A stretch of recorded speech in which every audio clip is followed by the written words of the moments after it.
A New York City point guard will give up his girl and his chain before he give up his dribble. We revolutionized this game with our influence. New York City playground basketball blew up on a global scale. What we were seeing was cultural resilience. It's New York City at its finest.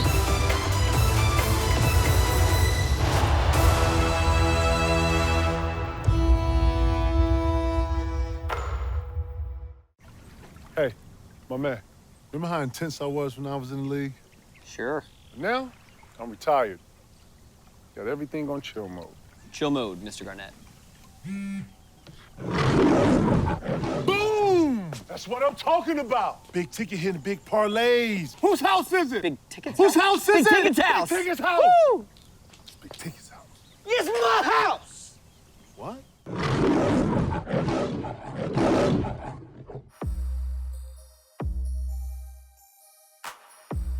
Today we got a special one today, you know.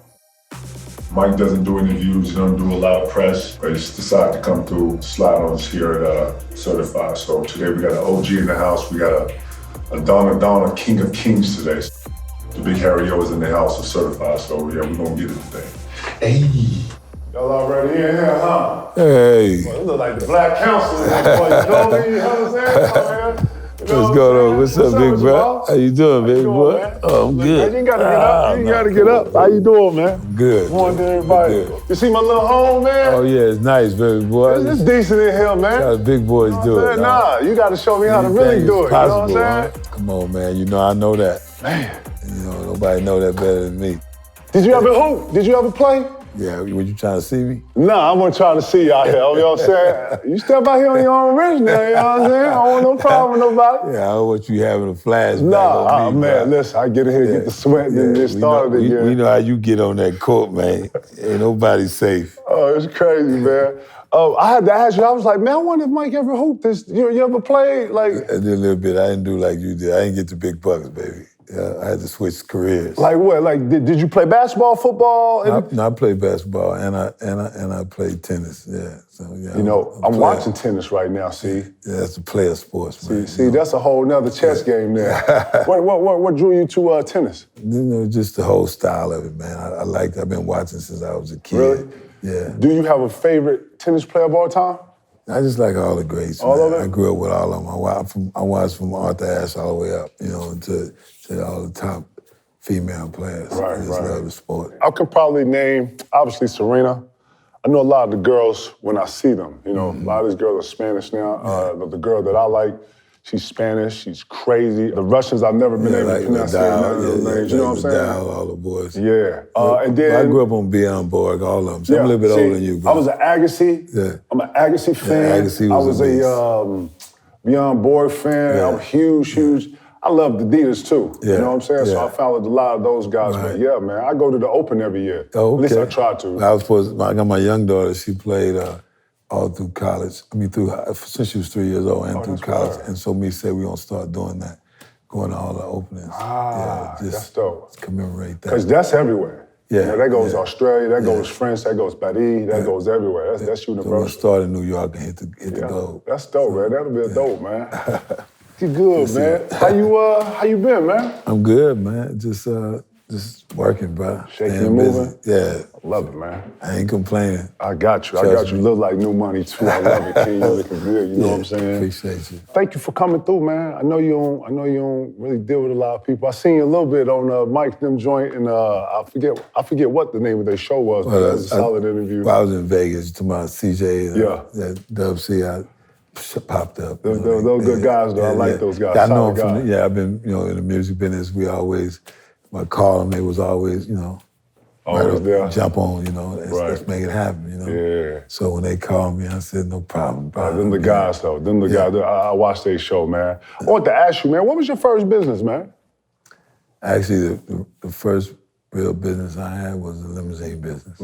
Transportation? Yeah, transportation, mostly entertainment, but all services, you know what I'm saying? But really, I met a lot of people through that business. That business kind of opened my eyes up to the entertainment world. I used to, provide services for concerts and stars for different events, and political as well. So I met a lot of people throughout the city. You'd be surprised, with a service like that, how many doors that are open for you. Nah, when you really think about LA though, all the top shows, at least all the stuff that I can remember, I mean, even was Solid Gold filmed here? Was all those shows here in LA? Was like Soul Train and all those shows out here and stuff like that? Yeah, they was here. So all them events that come out here, you gotta, See, and back then you had different award shows, primarily black shows, but I wasn't limited to it, but I always catered to those, and we did cross promotion. So my service kind of blew up, and so I did a lot of advertising. So a lot of the limousine services that's in the community that didn't get the business that I did would form out business with me. So I would provide, services for them. That's dope. Because I had more than I could stand. I had about 25 cars, but I would get at any given times, maybe somebody might need 100, 200 cars, so you gotta have other services. You gotta have a fleet. Right. And I was 19 when I started. I was about to say, how old were you when you did all this? You was 19 when you doing all this? Yeah, 19 when I started it, but 20 when I evolved it. Yeah. How old were you when you met Denzel? I'm probably 22. 22, so you had grown a little bit? Yeah, 22, 23 years old. Yeah. What was the like the vibe of, or what was the I guess the state of the business for black entrepreneurs back then, man? It was a dismal time, Tough to get into as an entrepreneur in LA? I just think something happened after the 70s, the black exploitation thing, the fallout of that. I think the intentions was good, because there was a lot of exploitation, but it affected the black actors and actors. That, I'm not gonna say my narrative is the only narrative, but what it was, it seemed like that they just shut down on black Hollywood. And so when I came on the scene, there was very few black movies being produced and made by black people. There had been a few that people had made some. Max Julius had made one. And but you can count them. That was the problem. And at the time, Spike was coming onto the scene. Do the right thing and all that. And Eddie Murphy had just did his original Coming to America. Wow. And so, but outside of that, it wasn't a lot happening. And we had Car Wash. You had a few movies like that. Right. So I was working with producers and directors like Eric Monty. I was about to do a movie before I went away called Crenshaw Boulevard. That was depicted what was happening in the community. So it was a different level from Boys in the Hood. So Boys in the Hood came a few years after I went away, but Crenshaw was about a different group of people. Crenshaw Boulevard was more about players and hustlers, people who were, less gang motivated and more players and hustlers. How can we network and how can we elevate from what we came from? It was a different vibe, and that's the vibe I had wanted the world to see about the city that they never got to see. And that's a different script. A lot of those people that come from those times were some of the founding fathers of the structure in which they talked about in Boys in the Hood, which glorified a whole nother way. And I'm not going to necessarily say that it wasn't a part of the city. It was, but it wasn't the only part of the city. It was people thinking on a different level. And different. Right, and it could be strategic, sometimes, why would you promote a higher thinking individuals, because it's going to change the trajectory of the city. Facts. And so instead, you have movies like Colors, you have movies like Boys in the Hood that pushed that narrative and took marketed gangbanging, if you will, across the country. And so it changed the view of California, Los Angeles specifically, and Compton and Long Beach. But there's guys and women that were on a whole different thought pattern that's never been depicted. They glorified it. Yeah. They glorified it, and now here come the young kids that were born late 70s or early 80s, sliding right into it. Exactly. Right. And so, like I say, I'm not one to say it didn't exist. I'm not saying that it was a part of it. It just wasn't the only part. So that's why it's so important for us to be involved in music and film, the sounds and the visuals that we see. Right. We have to be a part of that because nobody can tell our stories like we can tell our stories.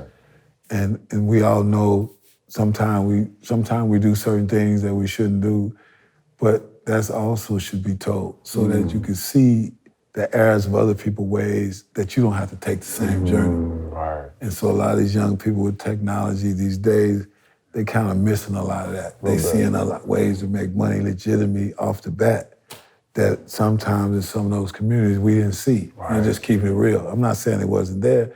I'm just saying it was hard to see. It was hard to connect to it. It's hard to have an ally to it or be able to connect with it, right? Right. Or have access to it, right? To have access to it, like going back to the plays, when I got involved in the plays, a lot of people from my community had not seen plays. Plays ever. Right. And like so, Broadway plays. Right, so where Broadway plays, off-Broadway plays before they got to Broadway, they hadn't even seen them. And so to be able to market it to the community in a way that it was digestible and that they would, they could see humor in it, they could see story in it. And so we had people around the corner. This is before the Tyler Perry days. Wow. And so this is back in Sherry Garrett days. And, he was like the godfather of the play business. And I was trying to move into that position. So when I met Denzel, it's funny, he was actually volunteering his time for in an intercultural center in a play called Checkmate. How old was he at this time? Denzel? Yeah, Denzel at this time. Denzel's about 10 years older than me. No, he's 6 years older than me. Okay. He says, man, I thought we was the same age. I said, no, you older than me, baby. You older than me, baby boy. Let's not get that twisted. And you look like it. No, he was about 6 years older than me. And but he looked younger than me. Oh, really? He was hungry? Yo, man, this guy was working hard. I mean, watching him work. I mean, I used to go to the theater every day and watch the production. And this guy was a consummate professional, just every night hit those lines. If anything, you get more than you got the day before. You wouldn't get less, And so just watching him as a star, I mean, he did a few movies, but he hadn't hit the, where he would later go. But at the same time, I saw in him, man, like something different? Something different, man, Are you shocked at anything that he's achieved up until this point with him? Are you shocked at anything? Nah, if you knew him, you wouldn't be shocked.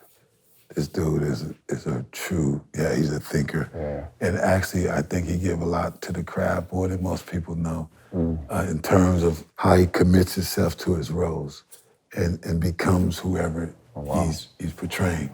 I mean, some people can't do that. They get lost in that world and can't come back. But he's able to transition back and forth and create new characters that people can enjoy. Hey, have you heard about the KG certified risk-free parlay at BetMGM? Just place a 3-leg parlay on any sport. And if the bet loses, you get your money back in free bets and up to $25. The King of Sportsbooks is where it's at. With live betting, boosted odds specials, and amazing promos all year, no matter what your favorite sport is. Sign up or log into your BetMGM account and opt into the KG certified risk-free parlay today.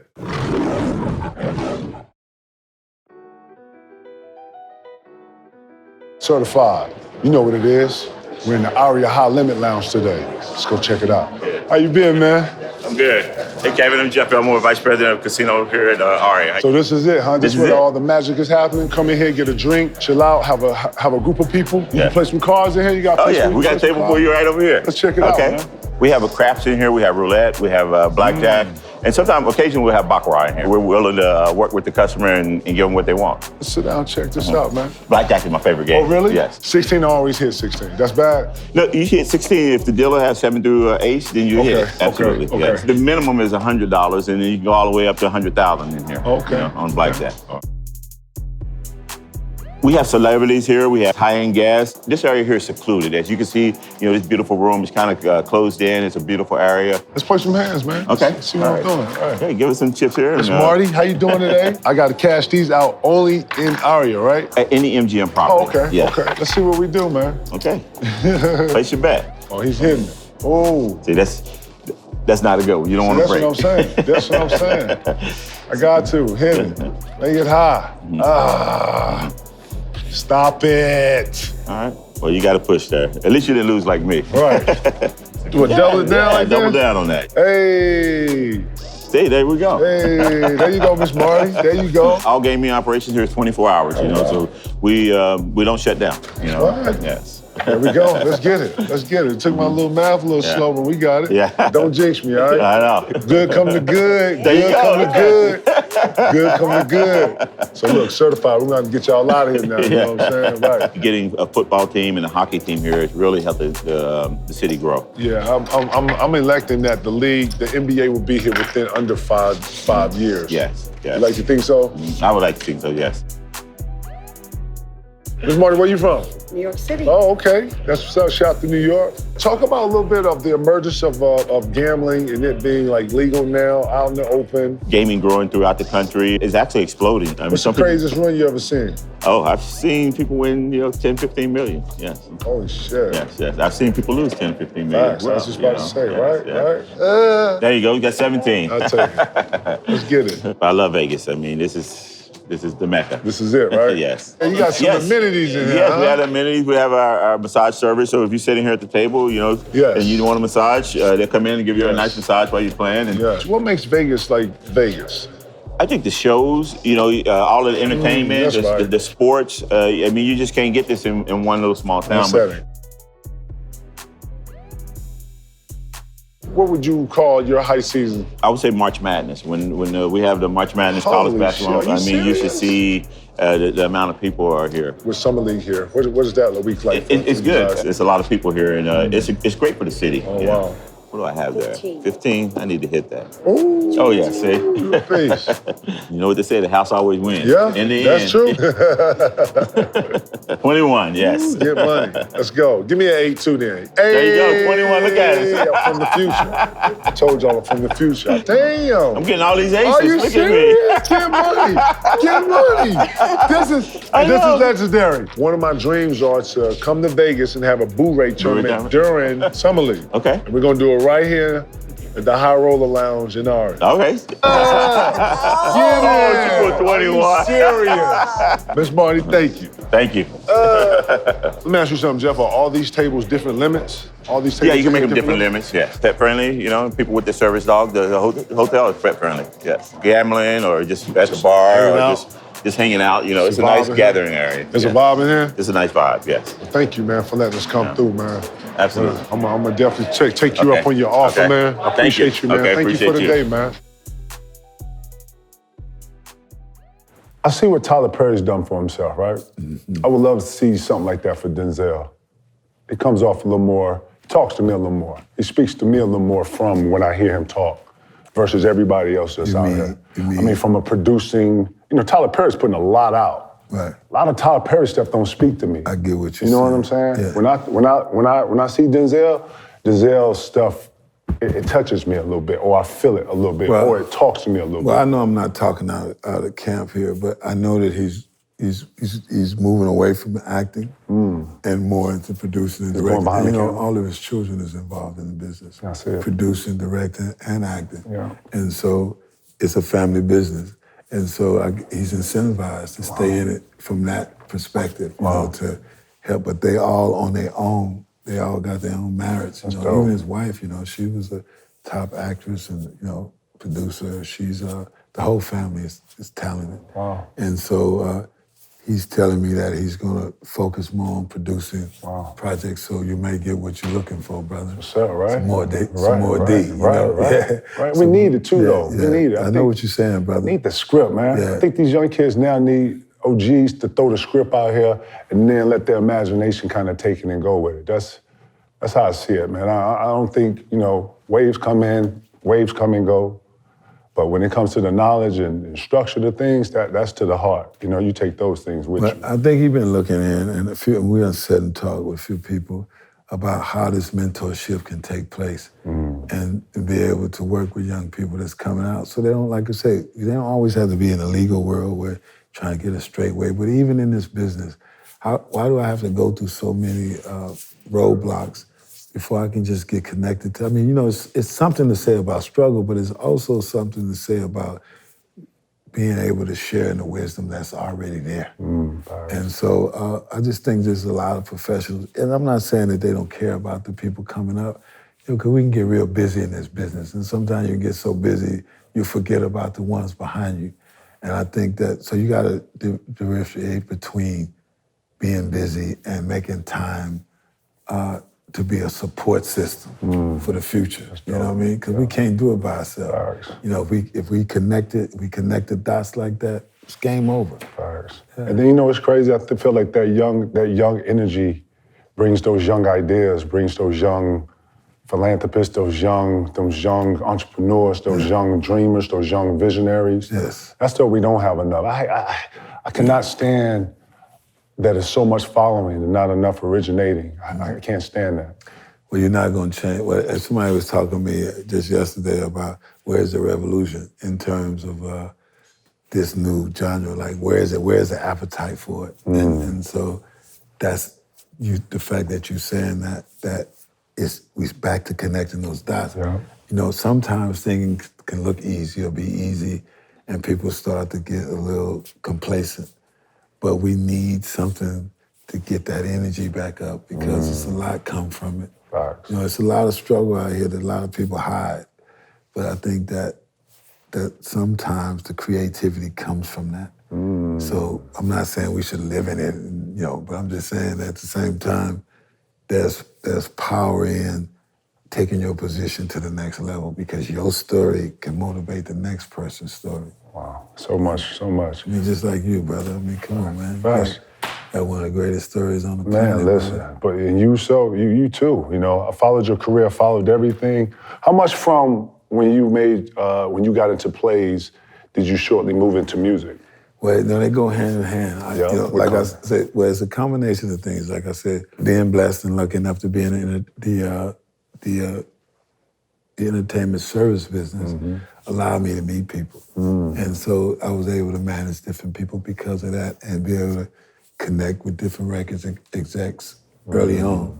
And so, you know, once you're in the mix and you're making things happen, opportunities come to you, but you got to be in it, you know. And this is from the beginning. This is when the birth of just the music business, period. Right. Not even so much. I ain't talking about music. I'm talking about when it came to hip hop and they forming this thing, you know, and they leveraging it. Now the movies are coming out promoting this, and the music is following. I'm there. Yeah. I'm at that junction. I'm right there when this new era is coming about. You know, even with comedy, you know.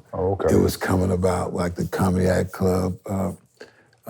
Def Comedy Jams and all that But stuff. even before that, it was called Comedy Act Theater. We used to have in L.A.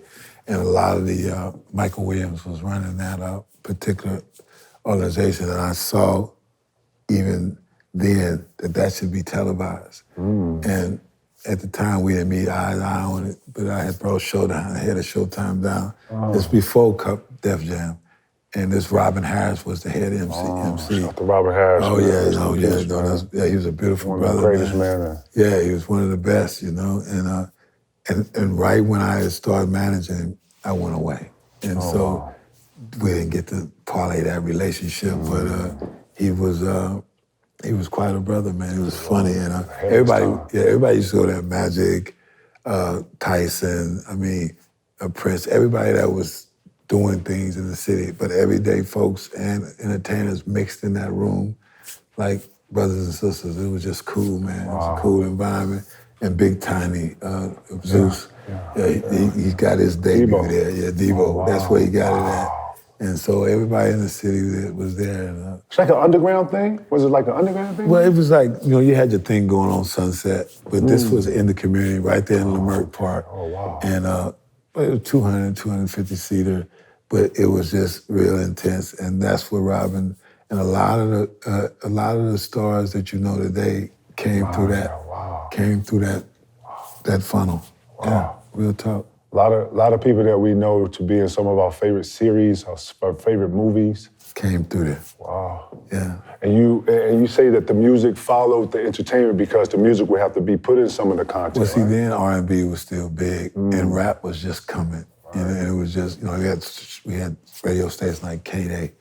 And actually, I hate to talk about a lot of things that didn't get to do what it's supposed to do, but it is my reality. But nobody knows some of these things. That's what I'm saying. That's what you talk about. Well, K-Day had licensed the right for me to use their name to do a publication. I was going to do the first hip-hop rap magazine here. Okay. Because I was working with a guy named Jim Maddox and Jonathan Clark, and we had put together this Between the Trees Publishing to produce magazines that later became like Source and Vibe and Radio. Early on. Yeah, early on. Yeah. I had actually set up the company and everything was ready to go. And we had the relationship with all the radio stations so that when all the entertainers came to the city, we'd be able to interview them and parlay that with the radio interview as well as the print.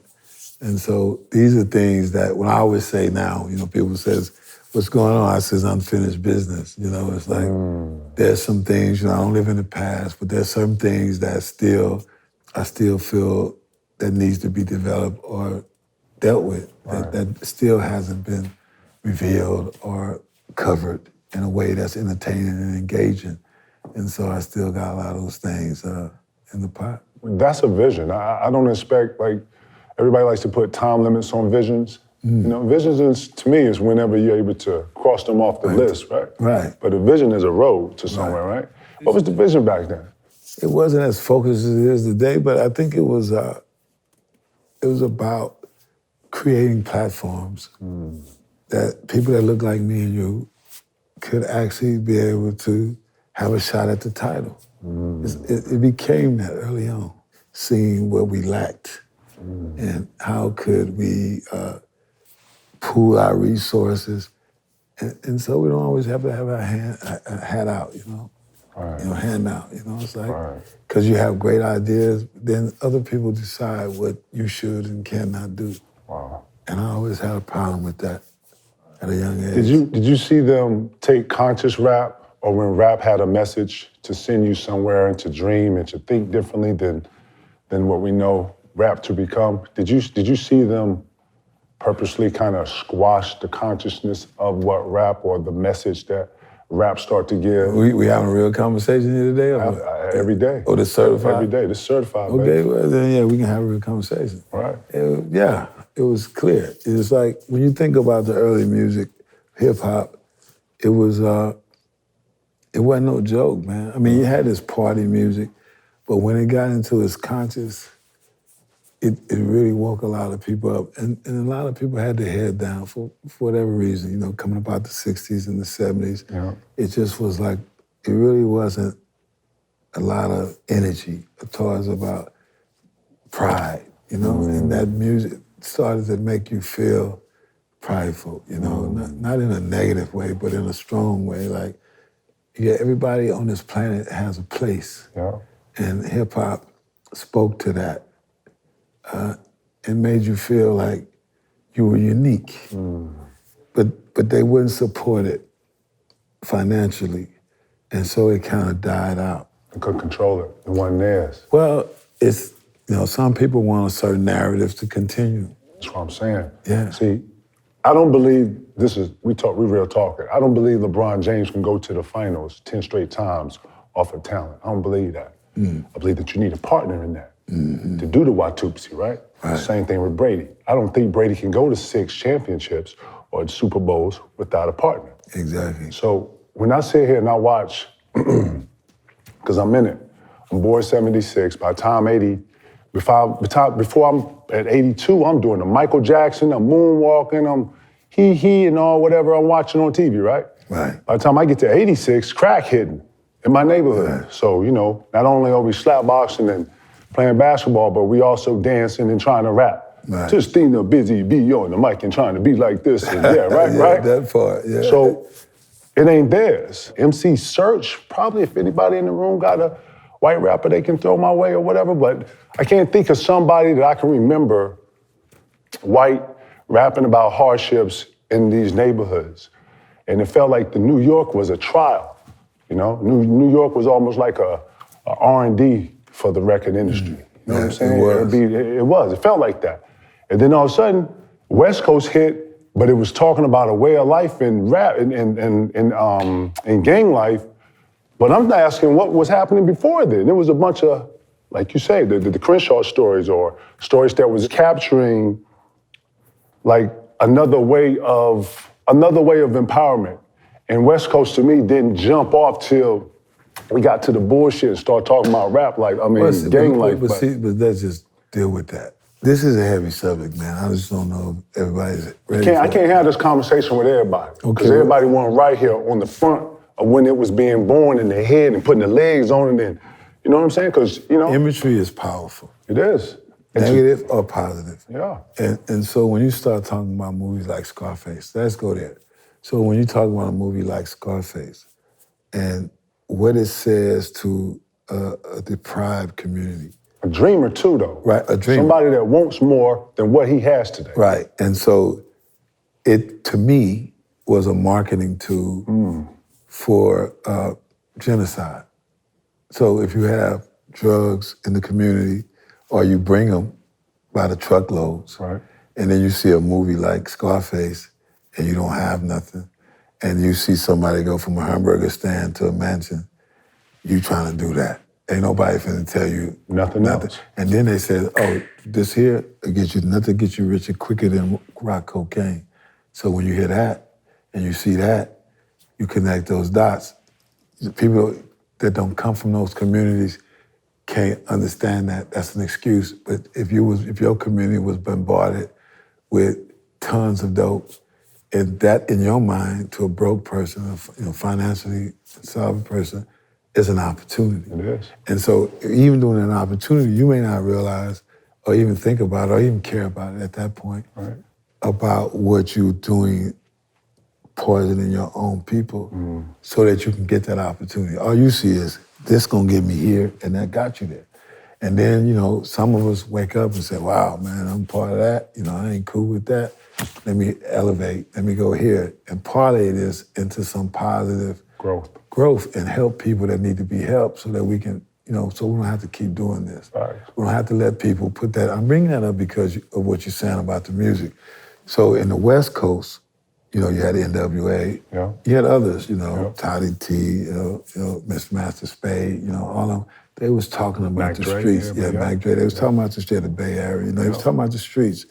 But what happened was the independent blew up by itself without radio play, just street. Pushing, just doing their own hustling. And then the neighborhoods connecting with it too. And so it made money. So now they says, okay, we in. This time we're gonna get in, but then there's another agenda. Because now we promoting that music, which is a variation of our stories, but it's not the totality of our stories. No.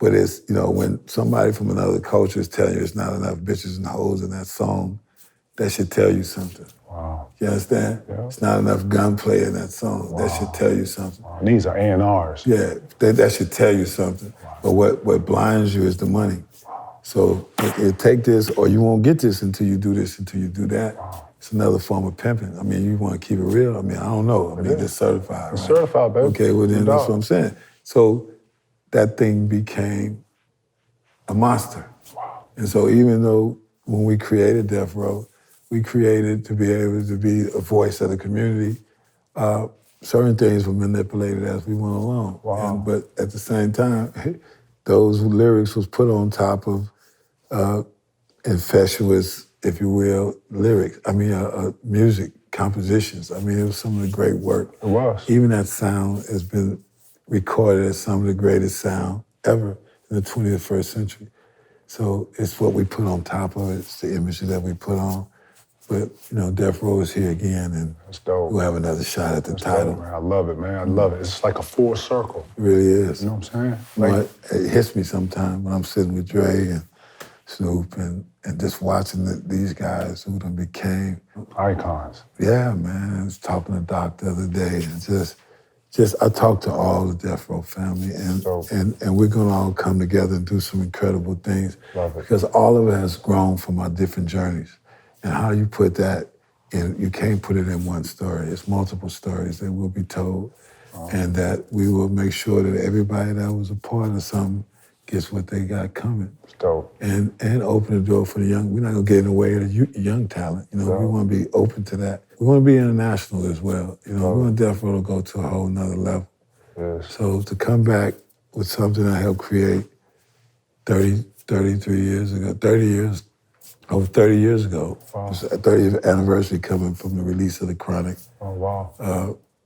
And now you got Snoop Dogg and Dr. Dre doing another album together. Say word. Man, I sit there. Say word. I was blessed, man, to sit there the other day. Hold on, man. Hold on. You just tried to say that like that was nothing. Hold on. I hope I didn't say it like... You slick as hell. I hope I didn't Boy, say you it like... slick as hell, man. Y'all saw how he just tried to...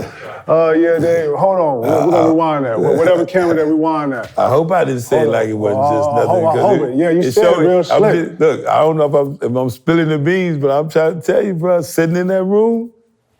So we got a certified today. We got a certified exclusive that Dre and Snoop back in the lab together. What?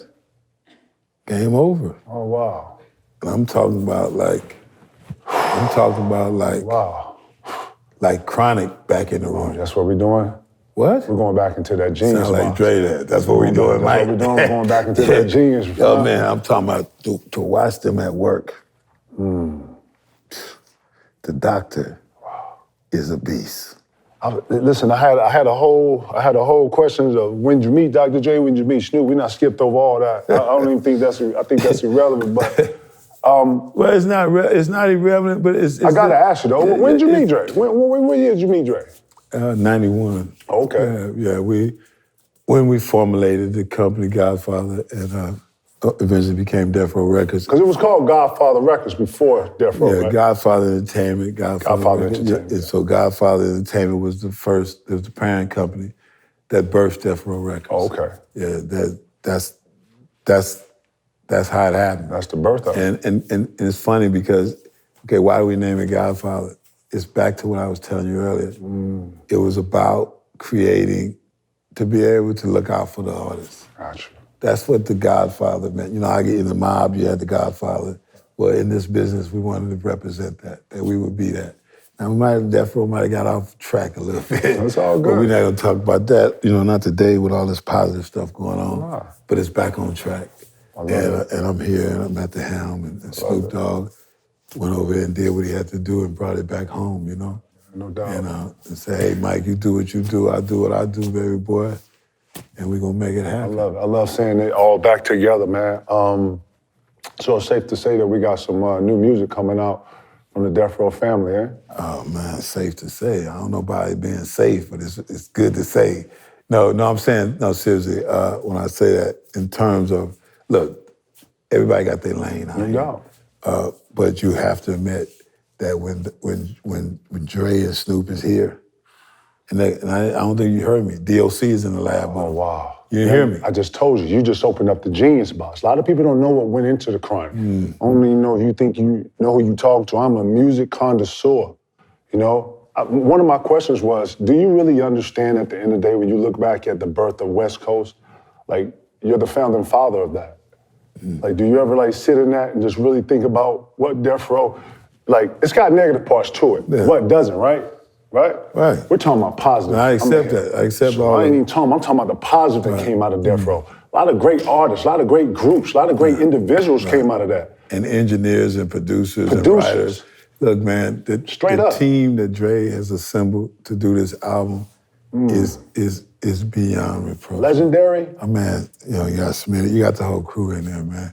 You got something, it's like watching, you know, the doctor is the name. The genius box, man. But watching them work. Oh, wow, all genius. Oh, no, it's just like, that alone, if the cameras could see that and capture that, it'll blow people's mind, man. Right. To see the details and how everything means something. Wow. And see, but it's always been like that. If you listen to the Chronic, every word, every lyric, every joke, every beat, every skit, everything. You felt it. When you heard it, what their intentions, those results. And they were sending me manifest. somewhere. They were sending you somewhere. They was talking They to was me. talking to you. Yeah. Oh, I felt that, dog. And to be a part of that, man, is it's hard to sit in that. Death Row today, Death Row family, what's the vision today? What are you looking to with all this, I'm assuming, rebuilding of this conglomerate? What's the vision of today? Yeah, like the word, anything is possible that you have on your walls in there. Absolutely. Anything is possible, and definitely one of the things we're gonna do a lot. We want to move into a quality space. We want to do top quality work. Like you say, Death Row done been through some things. But one of the things you can't say about his past is that he didn't have quality music. And so we want to get back to that. You know, it's kind of like was at a drift for a couple decades. Now we're going to bring the life back into it. We're going to bring real people back into it. And we're going to go out there and we're going to search the globe for new talent. You know what I'm saying? We want to do a nationwide entertainment, a nationwide contest for the next and the best or the hottest producers and artists. And it's not just limited to hip hop, rap. It's open to good music. We want to broaden the horizon.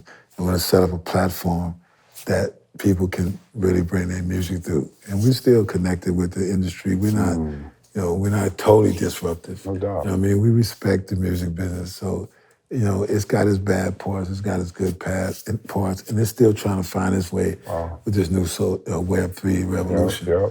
And so, like Snoop's son and his team, Champ Cardell, they working on different things.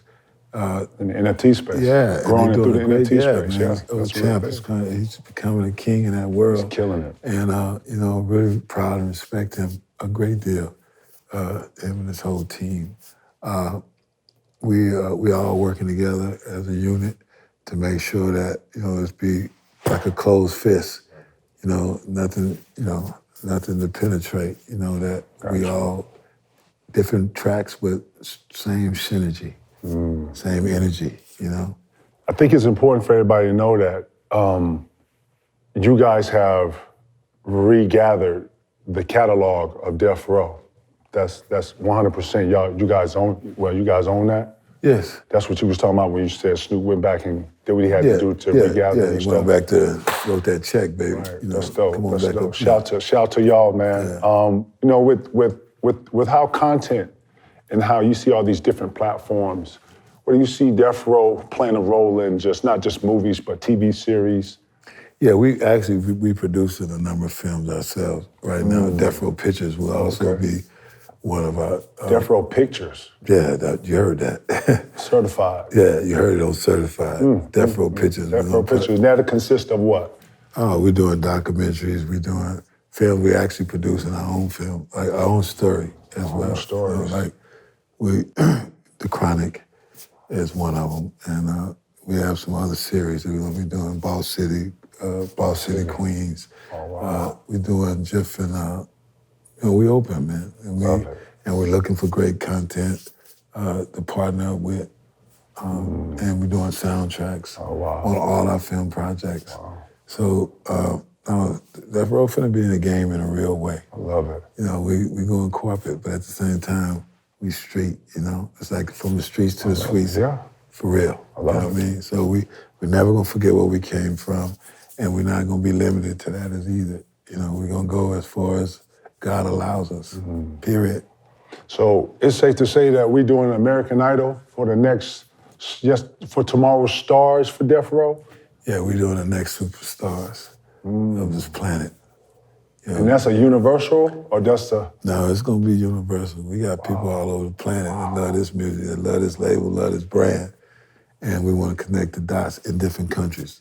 And also recognize other cultures and be able to blend that together, We want to do it big. It's gonna be a television show. I was about to say, is this gonna be a series? It's gonna be a series. Yeah, it's gonna be a series, but it's gonna be. You got to really bring your game to it. If you want, like you was telling me earlier about, you never get me out on that court. That will never happen. That would never be caught on film. And see, so it's the same thing. Don't knock on the door if you ain't ready to go. No, I got you. With this music, because a lot of people want to be in it. And and I don't blame them. I mean, you can make money, but you gotta have talent, and at least nurture that talent. And that's what we're looking for. We're looking for the best of the best. What's your take on social media? Help, hurt? You think it's helped the industry? You think it's hurt the industry? Well, it's this thing about blue oceans. Sometimes different things take place so they can shake up the apple cart. See, if certain people is in control, it's hard for other people to elevate. And so what social media has done, good or bad, however you want to look at it, has kind of leveled the playing field for for people who normally wouldn't have access at this world to have that exposure, just figuring out different ways to navigate it is it's the task at hand. You know, really, you know, how are you going to navigate all these mouse traps, if you will, all these different boxes of platforms, if you will, you know, to let your content out. And because sometimes, you know, you got a few people that done became big in that social media world, and then they turn into dictators, and then they smash creatives. And so creatives got to get their due. If I'm making the music, if I'm giving you these images, I should be able to eat too. And so we in hopes that we can bring that opportunity to the world. Wow. Do you see the music business and this structure changing from exposure, or is it like another way of controlling it, a whole new way? You know, like back in the day, man, when I sit back and I listen to OG, he'll say something to me, right? And then I'll look at the future and see where like we are with things, and it'll be like the new way, it'll be like the new way to manipulate versus the old way was like this. Now then I created a whole lane over here with a bunch of other stuff that you don't even anticipate. It looks like you on your own and you're doing it on your own, but to be able to check and go here and here, you need them partners. They give you that leverage you and take a lot of your creation. Like, what is your state of, I guess, the music industry in this business? Well, I hear what you're saying times 10, trust me. You have to have partners. You have to have financial partners. Because we're not in distribution. No. We're not in none of the major parts. But that's what the new platforms allow you to do. Right. You can set up streaming networks that allow you to actually be in distribution from start to finish. Right. And just being able to monetize that in a way that, you know, you don't get attacked by the big boys, you know what I'm saying, at the same time. So you still keep your doors open. You want to work with big boys, with, you know, big girls, big boys, whoever running, whatever. You know, we want to be politically correct there, but you want to be. But there's a window, there's an opportunity for us to get something we never had, and that's distribution. And so you have to have financial partners, people that make money off of money, and so don't necessarily have to eat you up to exist. They just have to profit from their financial investment. And a lot of us don't have those kind of connections. And so when you are able and lucky enough to meet people that truly believe in your vision and want to invest in it, it allows you to create these new opportunities. So it's a lot of stuff going on I can't talk about right now. I got you. But definitely, you know, I'm going to share it with certified when it's certified. I got you. You know what I'm talking about? We got to come over to the studio too. I hear you got, you know, your label up and going. I know the studio's up in renovation and stuff. You got to have us over there. You know? Well, you know, you got Snoop's compound. There's still that's Death Row headquarters for now. Okay. And we got the one in Studio City, Boss City. Okay. Music, which is one of my production companies that's going to be working hand in hand with Death Row to produce new acts and even working in collaboration with established acts. Where we can partner and it makes sense, you know? Right. When you listen to music, what you listen to? Man, I love it all. Right. I'm just being honest with you, man. Right. I'm a kid at heart. You know, when it comes to music, I'm open. You know, I like to, you know, I give them my nieces and listen to what they listen to and try to hear, I want to hear what they're working with. You like some of the young stuff? I love some of it. And some of it I really like, you know. And then at the same time, I'm looking for that new lane. I'm looking for it, like, because some of it's just a repeat. And so, and I understand why most music repeat itself, because a lot of people don't want to step out there and create that new lane that may not hit. But it's the ones who do that, who get away from them basic beats and that basic storyline and be able to tell something new that's gonna be our new frontier. So I'm always listening for that, looking for that. Gotta be courageous in this business. Could this ever happen? Could I ever see a council with Harry O, Sean Diddy Combs, Dr. Dre, Top Dog, QC, Master P, J Prince, on like a council. You left Jay-Z out, huh? Jay-Z. Yeah, well, I'm just saying, I was really talking about them founders, you know, right. them boys that put them pillars in the ground and they put the cement around it for the foundation to be there. Could there ever be an embodiment of what I consider the black music Birdman, because they have their own lane and stuff, and just with Drake and everything that they've done? I'm just sitting up here thinking about all the genres.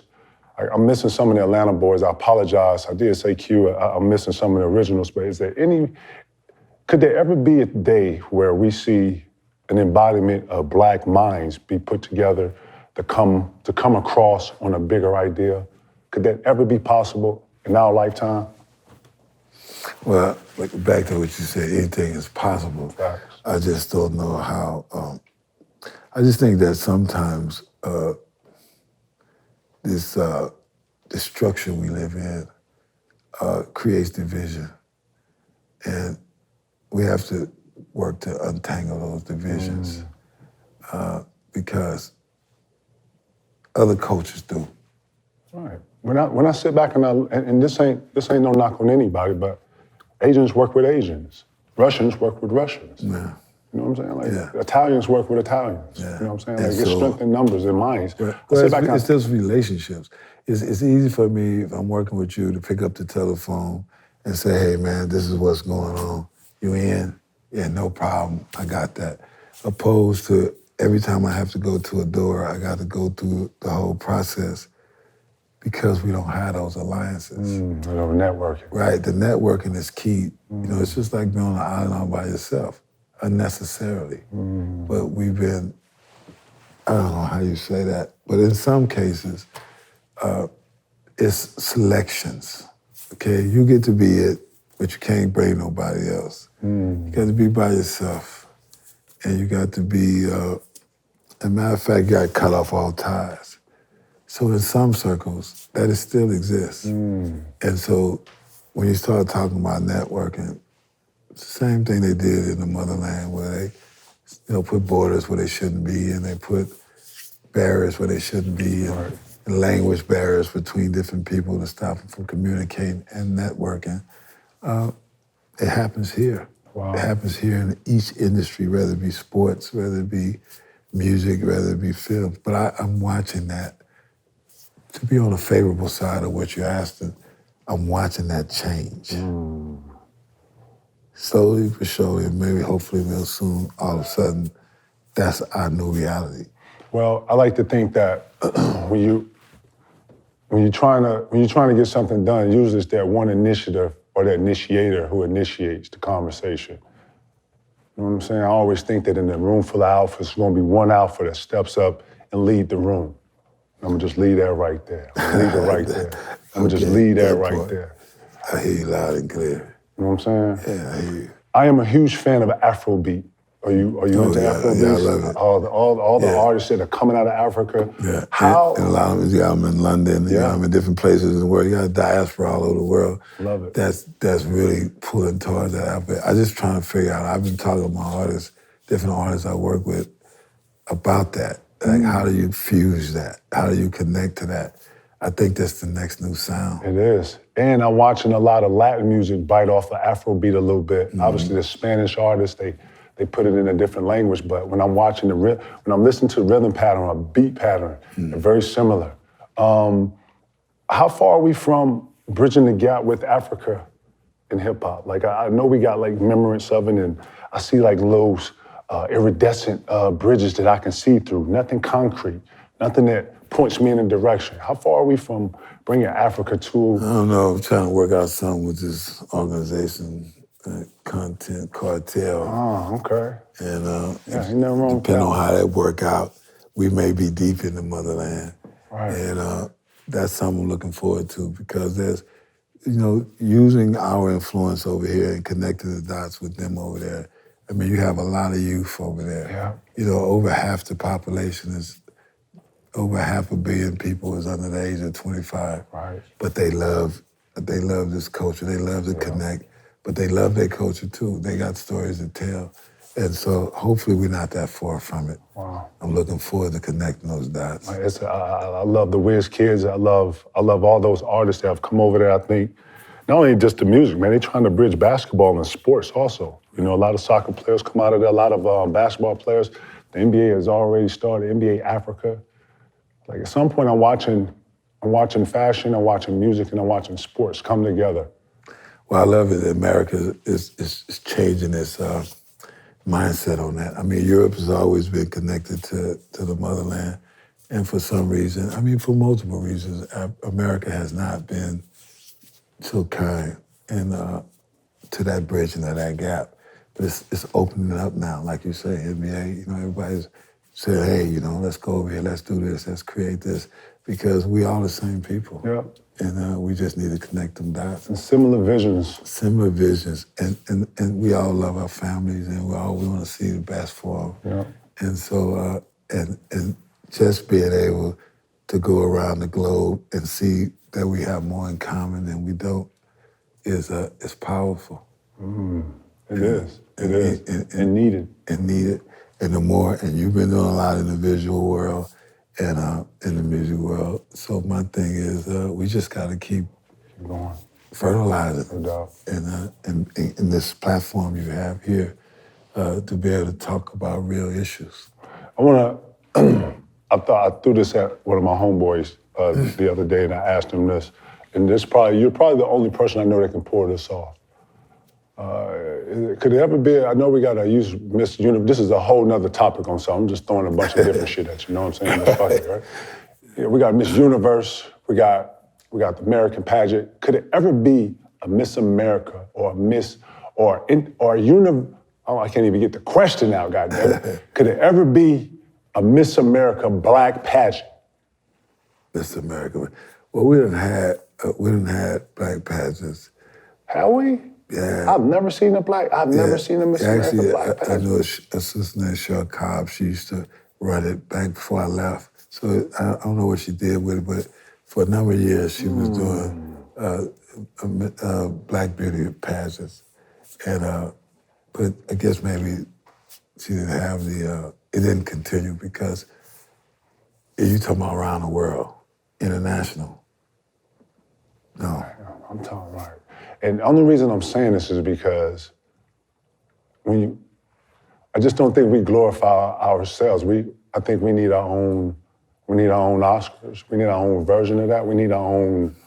I'm actually invested in a project called Black Beauty. That's a documentary that's going to talk about hair and beauty of people of hue. Of ethnic? Yeah, it's going to show you all the different celebrity artists that was involved, but just everyday people. It's going to be quite interesting to see beauty being highlighted like that. You know, it's not like the hair thing that Chris did, but it's more about just the beauty, so people can feel comfortable in their own skin. Like people alone. Yeah, like you're speaking to them. Yeah. No, so it's a lot of we're involved in a lot of different projects. Hip Hop is a multi documentary series that we have coming out. And like I said, Boss City Queens is about, it took a lot of the young ladies who have millions of followers, and we're asking in this show, how can you turn 1 million followers into $1 million or more? And so basically it's about showing their entrepreneur skills. And we don't want to mention that top mentor, but she's a billionaire. She's going to come in and she's going to help mentor them. And so it's just showing people ways to make money using, their beauty, using other business ideas that they have, and using those followers that they were able to accumulate in a way that you can monetize and everybody benefit from it and get great entertainment from it. I love it. And then products come from all these platforms and everything. That's the reason I said this. I think I asked all these things about our own award shows, our own music shows, and all this, our own pageants and all this, just because if there's one person I know who can get it off, it'd be right you. Well, even this you are Al Heyman. You are Al Heyman. Y'all two, y'all are those, y'all are those alphas that we need to to set those pillars back in the cement? Well, we're working on another project, PTV, but it's not. But it's all inclusive. But it does speaks to the community. A lot of people have nonprofits that help community. You know, so a lot of sport figures have nonprofits that help kids in sports and education, all levels of life. Love it. But they don't have. A lot of people don't have the resources to be able to push those programs that's doing meaningful work.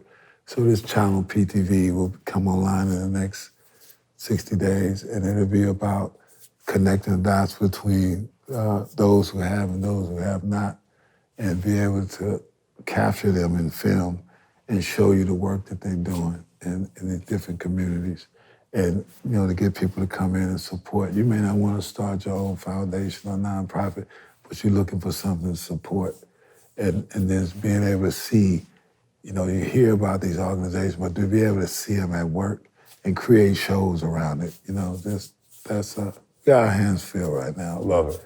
But we at work. I love that a lot of stuff that I spoke about, you got your hands in, or you're initiative, or you even starting the process. So I'm just lucky to be sitting here, brother. Well, you know, man, thank God for, you know, he used Trump's hand to free me, man. 8 years. Out of a million years. Out of a million years. So. Who would ever thought that Trump would be president first? That'd be first, right? Come on, man. First. And then for him to come back and pardon you, man. Mike, what was you thinking?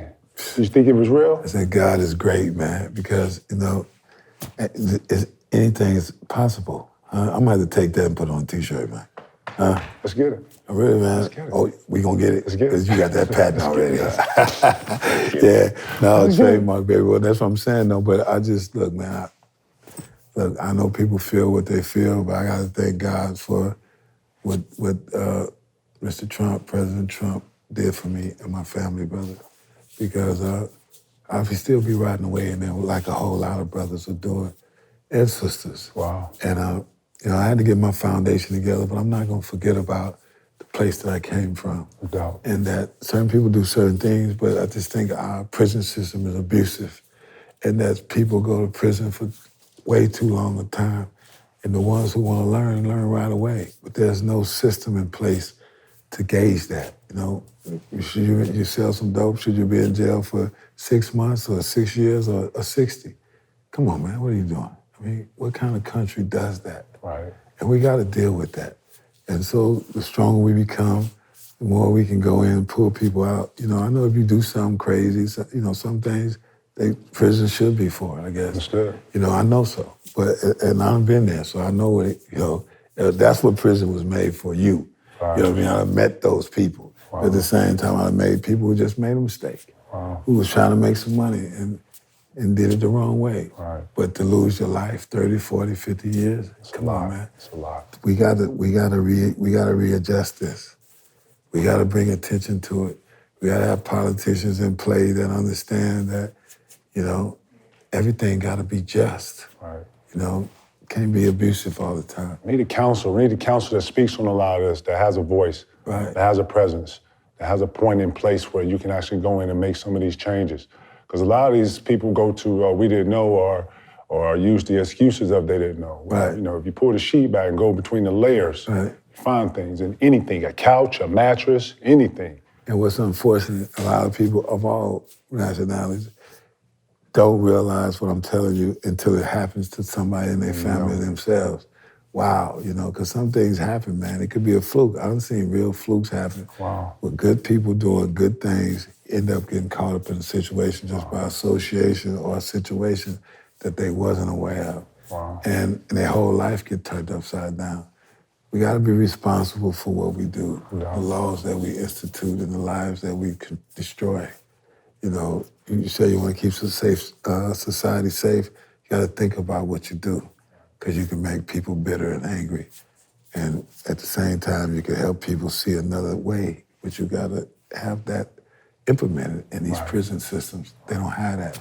You just can't store people when you have a captive mind that you can be able to instill different mindsets, and you don't do it. Right. Tells me something else is at play. that part. Right. You know, but we'll talk about that another time. No doubt. What's next for you, man? I'm busy right now. I like to live in the present right now. We gotta get that death row up and running like it's supposed to be. You know, be connected with my family. Just open to all opportunities, you know, that help elevate, you know, everybody that want to be elevated. You know, everybody don't want it. Yeah. You can't find something in somebody that they don't find in themselves. Yeah, the ones that want it, you're gonna know. Yeah, you're gonna see know. it in You're gonna their face. gravitate to it. You're gonna connect. Yeah. Yeah. Yeah. So, man, it's been an honor, brother. Nah, thank you, man. Thank you for coming through, blessing us, man. Oh, no, you bless me, brother. Every time I'm in your presence. Nah, every time I feel like I learn something. You feel me? 30 years of the chronic. When you see this, when every time you walk past this or somebody puts this on and you hear a song from this, what comes to mind when you think of this? Great memories. And just a strong sense of pride. Word. This album raised a bunch of individuals, bunch of grown, bunch of kids, I don't even know that, you know, the power of music, man, not just from Snoop and Dre, but everybody that was a part of this project. Yeah, that's what our film, we're gonna do a 20-part series about the making 20? of it. Yeah, it's that deep, bro. It's got, you know, I mean, come on, don't cut us short. You know what I'm saying? That's what we're doing. Right. And so that means that, like you say, it was a lot of people that participated in that. And a lot of them didn't get their flowers. Oh, wow. And some of them did, and to a certain level. But now I think this series allows people to really see them as the individuals they were. I mean, you're talking about producers, engineers, you're talking about all people, different people behind the scenes, publicists, promoters, street promoters. You know, it's a story. It don't just talk about the music, but mainly talks about what it took to make that music what it was. But it talks about that whole environment, what was taking place during that time. Why was this particular music created? And why does it resonate? And so I just think it's a historical project, not just because I'm involved in it, because it is. It is. And I just think that it's gonna be a lot to be learned from bringing it out. And I'm excited about it. Wow, that's crazy. So we're all excited about it. I am. I'm excited just hearing it, sitting here listening to it. You mind signing the wall for us, No, man? man, Come on, man. Sign the wall, man. You want Harry or you want the Michael Harris? Whatever you want to put up here, man. You want the square Michael Harris? I want whatever you want to put up here for us. Any place you want. You want the Harry on there, huh? Right. Make it worth something, you know what I'm saying? Yeah. Right. Harry. Yeah, we old school in here, you know what I'm saying? Thank you though, dog. Seriously. No, man, it was cool. Appreciate you, man. Appreciate you too, Appreciate you, man. All right.